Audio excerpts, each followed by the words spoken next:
Sebuah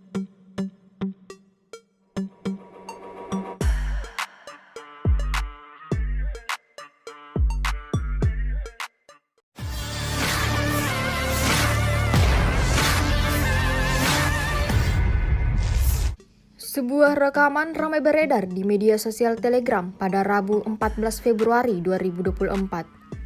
Dalam rekaman tersebut memperlihatkan momen kedatangan serangan Lancet pada kendaraan militer angkatan bersenjata Ukraina yang beroperasi di arah Donetsk Selatan. Pasukan ke-36 dari kelompok Vostok angkatan bersenjata Rusia sedang bekerja di arah ini.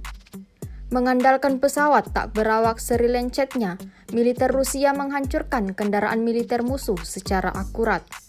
Hasilnya seperti yang terlihat dalam rekaman. Kendaraan militer Ukraina seketika berhenti beroperasi, lalu semua orang yang ada di dalamnya lari menyelamatkan diri.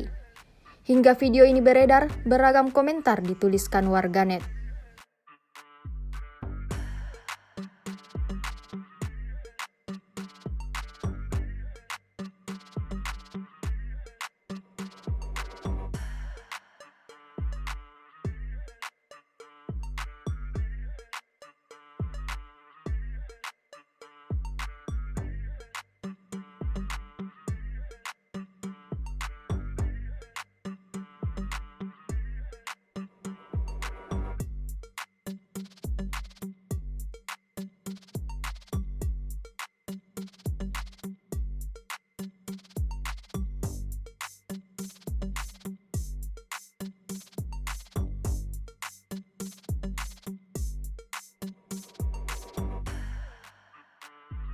Download Tribun X sekarang, menghadirkan lokal menjadi Indonesia.